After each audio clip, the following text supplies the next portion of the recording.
So, hello there everyone and welcome, it is Aniran here, and today it is time for the annual event that is me giving you tips on what teams you should manage on the next FIFA career mode. Now, next up obviously is FIFA 20. Today I'm going to be giving you 11 teams that you should think at least about using on career mode. From different leagues, from different areas of Europe, I would strongly recommend, if you go on to enjoy the video, slap a like on it and subscribe if you are new to the channel. But first of all, we've got a team that I literally just started a career mode with. I promise that wasn't an intentional plug, but Arsenal is a side that I've just done a career mode with. You can go and check out a series that I've done with the link in the description. But regardless, going ahead to FIFA 20, this is a team you should think about because, for a start, they've got pen kits. Just aesthetically, this is a team that you're just going to enjoy playing with. The home kit is peng, the away kit is peng, the alternate kit is peng, the goalkeeping kit is peng,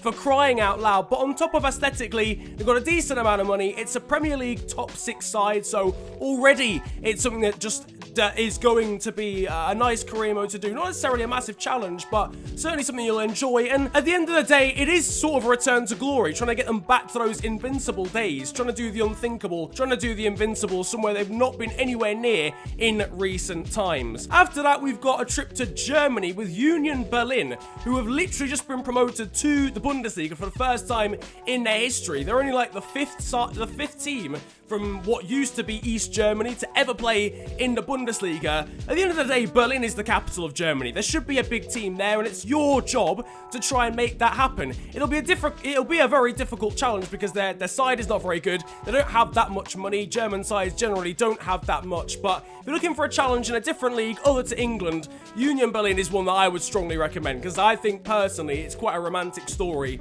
trying to get them to where they should be. Now after that, we've got Parma, which again, this time in Italy, is very much a road to glory. I mean, they've all been road to glories, or at least return to glory so far. But Parma's story, I mean, how many times can a team go bankrupt and still survive? It baffles me. They're back, though, in Serie A after being, I think, relegated to the 4th tier of Italian football a few years ago. They've got a very decent side overall. They've been liquidated more times than you can count, and I think, personally, it would be a very, very decent career mode to do, especially if you're looking for something in Italy. They've stabilised themselves in Serie A at the moment, so it might be a bit easier than if you were to try and do it on FIFA 19. Certainly something I would recommend. Number 4, we've got Real Betis. Not really a road to glory or a return to glory. Real Betis are just a mid-table Spanish side, but they've got such a young and exciting team with plenty of players with high potential in. They've also just signed Nabil Fekir from Lyon in Ligue 1, which is a huge signing, to be honest with you. I was surprised because Nabil Fekir has been linked with Liverpool since time began, but going to Real Betis for quite a small price seems like an interesting move, but it's a good signing for them. If you're looking for a Spanish side to use, that's just a little bit under the radar. Real Betis is one that I would recommend. Other players, they've got the likes of Pau Lopez, their goalkeeper, Junior Firpo, Giovanni Lo Celso might be there, depends if he signs for a new side, and also William Carvalho, as well as other players that have already at their prime that are well into the 80s. So Real Betis, bit of an under the radar one, but certainly a team that you could push into the top 4 in a first season, in my opinion. After that, we've got Southampton, and anyone who watches English football will know what Southampton are all about. It's their youth academy. Some amazing players have come through that, the likes of Gareth Bale, Alex Oxlade-Chamberlain, Theo Walcott, and plenty of others. Your job really as Southampton manager is to keep that going, and they've actually got a pretty decent side. Shea Adams coming in. They bought a guy from the Belgian league recently who's scored a lot of goals for Standard Liège. I can't remember what his name is, but they've got some exciting players already. If you were to utilise and use the youth academy, bring in some British talent, that would be really going along with what their ethos has been for the last few years and would be quite realistic, and also a very decent challenge to take them from sort of fighting relegation, maybe being at the top of English football. Next up, we go back to France. No, we've not actually done a French team yet. We talked about Lyon in the sense of Nabil Fekir, but Lyon themselves would be a very good team to use for pretty much the same reason as Southampton. Apart from, obviously, Lyon did dominate French football for a small portion. When I was growing up, the likes of, was it Michel Bastos and Lisandro Lopez? They were simpler times, I'm not gonna lie. I want to return to those simpler times. Paris Saint-Germain, I've got nothing against them, but I do miss the days of Olympique Lyon being at the top of French football, and for anyone else who does, they're definitely a team to use. Again, a very exciting young side. They lost a couple of players this window, the likes of Ndombele and Ferland Mendy, and also obviously Nabil Fekir as well, but still some good young players there, and emphasis on youth players. Next up is Ajax. I'm going to sound like a broken record here, but again, a very good young side, and one, again, that focuses on young players. The loss of Frankie de Jong and Matthijs de Ligt is pretty huge, but this is a side that came so close to Champions League glory. They're about 30 seconds away from making it to the final when Lucas Moura completed his hat-trick. Maybe your job for a first season is to try and complete the mission that the likes of de Ligt and de Jong in the previous season couldn't do. Maybe get to that Champions League final and maybe win it. The only caveat to this is the Eredivisie is, I mean, obviously Ajax are a very good side in that league, so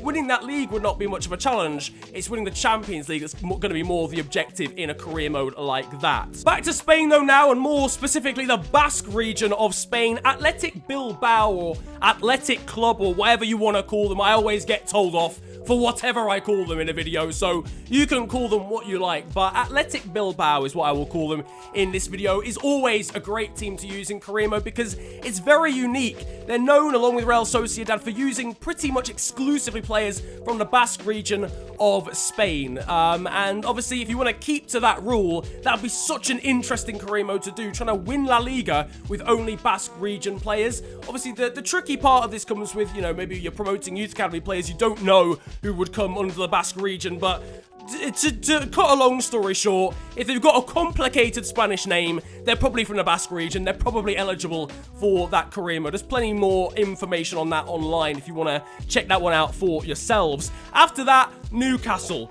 Massively, well, this is a complete oxymoron, but massively small. That doesn't make any sense. Massively small transfer budget, usually, that they've just brought in Joe Linton, the Brazilian striker from Hoffenheim, but it'll be a sort of small budget rebuild, if you like. Newcastle is certainly a side I want to use at some point during career mode because they're always seen as a big English side, but for so long they've just been struggling in the depths of the mid-table, and in some instances in the second tier of English football due to a lack of investment. So maybe trying to take that side to the pinnacle of English football, even with that small budget, would be the ultimate challenge. Newcastle, getting them back to where they should be, is what I would like to see in FIFA 20 career mode. The penultimate team is a controversial one, I won't lie to you. German side RB Leipzig have come under a lot of stick since they entered the Bundesliga a few years ago because of the way they were formed. They are obviously a product of the conglomerate that is Red Bull. They're obviously known as Rasenballsport, but we all know it's backed by Red Bull.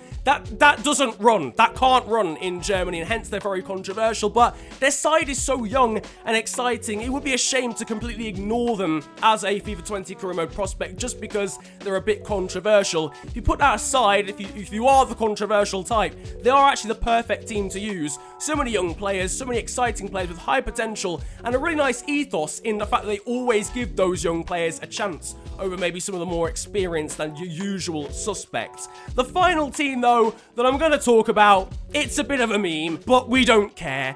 Piemonto Calcio, otherwise known as Juventus. You could do a whole storyline to this one.